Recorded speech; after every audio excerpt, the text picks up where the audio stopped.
Hey guys, Joe here with the Ski Monster, and today we're going to be talking about the all-new Blizzard Anomaly line of skis. They get a lot of the DNA and heritage that these skis have from the outgoing Brahma and Bonafide series, which were insanely popular skis for a lot of skiers, but could often feel cumbersome or difficult for less experienced skiers. What they've done with the Anomaly series is maintained all the top-end performance that Brahmas and Bonafides had to offer, while making the skis more accessible at lower speeds, easier to initiate turns, and then more maneuverable, whether that's on steeper, more technical terrain, or as you get wider and you find yourself off trail, they're easier there. Just because they've made these skis easier to ski, that doesn't mean that the expert skiers won't still love the performance that they offer. The story here and how you would choose between each of these four models: you have an 84 millimeter waist width, you have an 88 millimeter waist width, you have a 94 millimeter waist width, and you have a 102 millimeter waist width.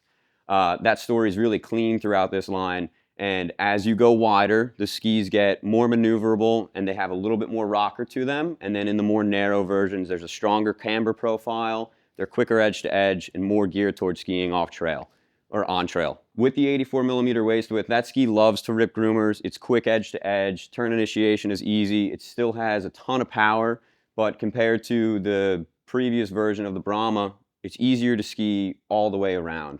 This isn't necessarily a ski you'd like to take off trail, but it's maneuverable enough that if you found yourself in some variable terrain, it can handle it.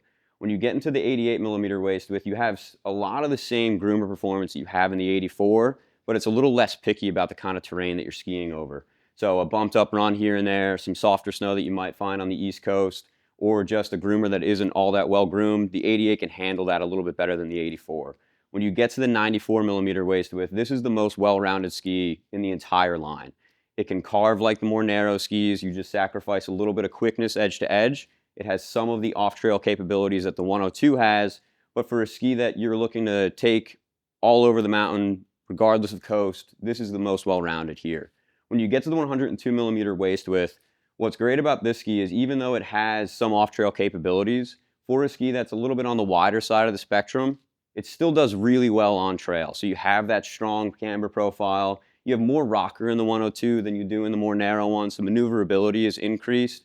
So if you're a skier that loves to be off trail, wants a powerful ski, and is realistic in the sense that conditions aren't always awesome, the 102 still works. It's just a little bit less specialized than the more narrow versions.